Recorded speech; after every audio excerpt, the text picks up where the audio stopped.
Good evening, I'm Byron Scott with a CTV News update. Maryland's coronavirus numbers continue to spike. The state has surpassed 203,000 confirmed cases. More than 2,200 new cases have been confirmed in the last 24 hours, along with 42 deaths. Here in Prince George's, more than 42,000 county residents have tested positive for COVID-19.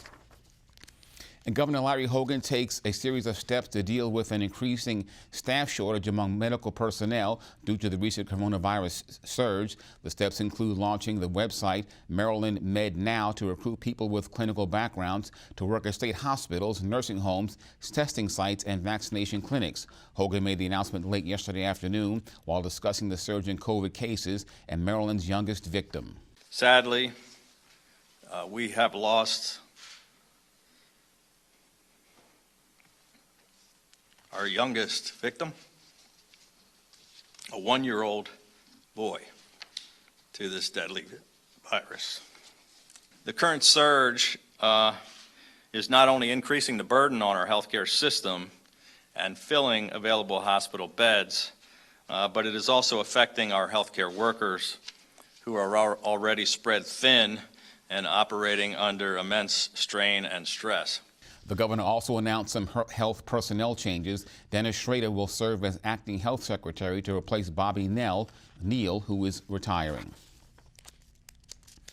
A group of Maryland lawmakers advocate for police reform and accountability. A work group chaired by Delegate Vanessa Atterbury handed in a report yesterday to House Speaker Adrian Jones. It recommends that all police departments use body cameras by 2025 and that independent investigators review police shootings. It also recommends a new police use of force law for Maryland and penalties for violations. The Maryland General Assembly convenes in January. We now know the name of the man who died in a house fire in Laurel on Monday morning. He's been identified as 78-year-old George Kowalski. The incident occurred in the 16,000 block of Bond Mill Road. 3 firefighters were injured battling the blaze, which caused about $340,000 in damage. Well, the American Civil Liberties Union is suing the federal government. The ACLU accuses the feds of secretly purchasing and using cell phone location information to track people in the U.S., including for immigration enforcement. The ACLU says the federal agencies are evading the Fourth Amendment protections for cell phone information by paying for it, as opposed to obtaining a warrant as required by the Constitution. The organization is asking the courts to intervene and order the agencies to turn over all records related to the purchases. Well, in a final move after 4 years of controversial immigration policies, the Trump administration revises the citizenship test, making it more difficult. Immigration officials implemented the revisions yesterday, and experts say the last-minute change has made the test harder, more conservative, and could worsen backlogs. Applicants will have to study more material and will need a higher skill level of English to complete the exam. Well, the pandemic has transformed medical care. Many patients are avoiding the standard trip to the doctor's office. Instead, they're opting for virtual visits. Former Maryland Delegate Dr. Dan Morheim says except for teenagers, more people are getting help virtually for mental health and substance abuse. Kind of surprising to many of us to learn that teens who are getting mental health and substance health use has dropped off. And the reason is they're much more comfortable talking with their therapist in person. When they're at home and their family members who could be around hearing a conversation about very sensitive issues between the teenager and their therapist, and there's a potential of being overheard, they don't share as much, and they're just afraid of what they might say could be heard by somebody and misinterpreted. So they're not calling as frequently, and they're not sharing as much when they do call. We couldn't have anticipated that, so we're going to have to try to figure out some ways to manage that better. Morheim chairs the Baltimore County Behavioral Health Care Council. Well, with Christmas just 23 days away, the holiday shopping season is well underway. And with more and more people making their purchases online, cybersecurity experts are putting out the warnings. Tips include only use secure websites, watch out for social media scams, and if a deal seems to be too good to be true, it probably is. For example, the PlayStation 5 is the hot item. And if you see a deal for $199 for a PlayStation 5, use common sense. That deal's a little too good to be true. I would kind of stay away from it or do some investigation. Definitely try to avoid using public Wi-Fi's like at Starbucks or McDonald's to conduct any of these transactions. Again, the level of security in these public Wi-Fi's are not up to par with what you have at home. Also, Charles says it's a good idea to monitor your bank statements for fraudulent activity. Well, the county continues to step in and help families that have been hit hard by the pandemic. Bundled up in hats and coats, volunteers, workers passed out bags of food this morning. They're with the county's Stand Up and Deliver program. They were on hand to help long lines of residents at the Metropolitan Seventh-day Adventist Church in Hyattsville. Today, every Wednesday around this time, we distribute food to the community, and that's what's happening today. The next Stand Up and Deliver event will take place this Friday, December 4th, at 3 churches throughout the county. Well, 'tis the season for giving. The county's Public Safety Assistance Program is preparing to give out food to families in need this holiday season. This is video from the event last year. Next Monday, local leaders will meet at the St. Joseph's Fire Station to kick off the distribution of baskets. This year, the group plans to pass out food to about 2,500 needy families. The purpose is to assist families in need throughout Prince George's County during the holiday season. We all know the holiday season can be tough for so many, especially this year with the COVID pandemic. And so our goal is to just assist those families who are struggling to feed their families, to have a nice holiday meal and to enjoy their holiday. This will be the 36th year of the program. The group will be collecting canned goods up until December 23rd. Residents can drop off canned goods at a number of county buildings and district police stations. Well, a bankruptcy court approves the reorganization of the mall at Prince George's. Pennsylvania Real Estate Investment Trust, the owners of the mall, had invested $30 million to renovate the Prince George's site. The trust had filed for Chapter 11 bankruptcy in early November after the majority of its lenders agreed to restructure. The reorganization will allow the owners to receive millions of dollars in new financing. Well, are you looking for that perfect holiday gift? You might want to check out the virtual Mount Rainier Craft Fair this weekend. The fair is from Saturday from 12 to 3 p.m. It will feature about 20 small businesses selling items including paintings, woodwork, pillows, and even honey. Joe's Moving Emporium has hosted this free event for more than 20 years. The craft fair is a source of joy for, the Mount Rainier community. I think everyone loves crafts. We're supporting small businesses by having different vendors in the area.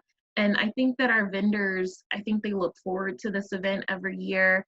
I think that it gives them a spotlight and a place where they can sell their products to as, many interested people as possible.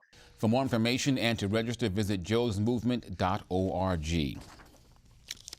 Well, Prince George's Parks and Recreation needs your help to improve youth sports in the county. The agency is currently developing a plan to strengthen and create new sports programs for children.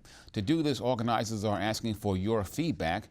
Residents can fill out a survey online. Parks and Rec is also hosting a series of virtual town hall meetings this month. So far, people want to see more programs for girls and more artificial turf fields. Youth sports strategic plan for Prince George's County is really an assessment overall of the programming that lies within the county, not just from the Department of Parks and Recreation or the Youth and Countywide Sports Division, but overall within the county. And we want to assess the gaps. We want to see what we're doing well, what we're not doing well, and how we can really increase access and improve quality of sports programming to all of our residents in the county. The first town hall is tonight at 6:30. For more information and to fill out the survey, go to pgparks.com/gameonplan. Well, let's get a check now on our 3-day weather forecast. Tonight, clear with a low around 31 degrees. Tomorrow, sunny and cool with a high near 52 and a low around 39. Friday, mostly cloudy with a chance of rain, with daytime temps reaching high of 54 and an evening low of 42. Saturday, mostly cloudy with a chance of rain, temps reaching a high of 52 and low around 36. And now for the community calendar. It's the time of year again for seniors and individuals with disabilities living in the District 3 to reserve free holiday meals. Recipients will receive 4 catered meals along with a box of groceries. The distribution takes place Wednesday, December 16. The reservation deadline is Thursday, December 10th. Councilwoman Danielle Glaros is asking for volunteers to deliver meals to individuals who are unable to pick up. For more information, call 301-952-3060. And that's our news for tonight. I'm Byron Scott. Good night. For the latest information on COVID-19 in Maryland, visit the State Health Department website. That's health.maryland.gov. Again, health.maryland.gov. Click the link to the COVID-19 information portal. There you'll find all the latest information about coronavirus. You'll find daily updates on cases and fatalities. Answers to questions about testing and the governor's stay-at-home order are available as well. For specific information about Prince George's, visit princegeorgescountymd.gov. That's princegeorgescountymd.gov. The site offers information about local services for residents and businesses. There's a link for COVID-19 relief donations. Also, food pantry locations are listed. And if you have any questions, call the county COVID-19 hotline at 301-883-6627.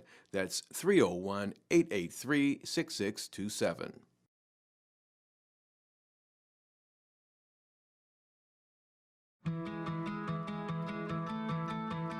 There was a time in my life where I was extremely homesick. I decided that I needed a pet. When I first saw a turtle, my heart was full. He jumped up and kissed me and jumped right into my arms. I immediately went up to the volunteers at the shelter and said, I want him.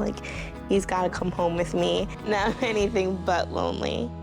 Every day with Turtle is a perfect day and keeps me company when I'm doing schoolwork. I like it when he jumps up on the table too. He is a veggie thief. He's an incredible companion and my best friend. Can't say that I've met anybody that doesn't love him too. When I adopted Turtle, I discovered all the things that make him unique. He's a little bit of a lot of things, but mostly he's all pure love.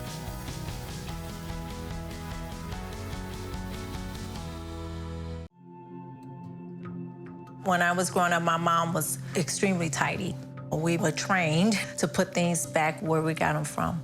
One day, when I walked into my mom's house, I felt like I walked to someone else's house. There was stuff everywhere. And just growing up the way I grew up and to see this transition was very alarming. When Sean talked to me, it was a wake-up call, and that's when I went to the doctor. My God. It's another sad day in America. Painful to be introduced to George Floyd during his last breath with a cop's knee on his neck. On his neck. He deserved so much more. How many black lives have to be taken before something is done? We are not a threat. I am shaking as I talk. This has got to stop. We are sick of it. We need conviction. I just want us all to live. The deaths will not stop until the powers that be are finally held accountable. Don't look away from the truth until every one of us are free from white supremacy. The world stands with you. Aucune pitié, aucune compassion dans son regard et dans son Criminalizing and killing of black and brown bodies is not new. It's as old as America. It's just getting filmed more. Do you know what it feels like to be hunted? To have a new hashtag for a dead black person every single day? How does one plan a life if they aren't sure they will have a life to plan? Deborah Dan, Megan Nina Pop, Stephanie Clark, Nia Wilson, Keisha Mike, Christopher Dion, George Floyd. His name was George Floyd. Say his name. Say his name. George Floyd. Say his name. Say their names. Once again and always, we fight for justice. Black Lives Matter. Black Lives Matter. Rest in power, beautiful. Go to blacklivesmatter.com. How do I take the 2020 census? In March 2020, every address in the country will receive an invitation to complete a simple questionnaire. And there are 3 ways to respond. Number 1, do it online. Number 2, call by phone. Number 3, send it by mail. For those who don't respond, a census taker from your community will follow up and assist you. Shape your future. Start here. Visit 2020census.gov.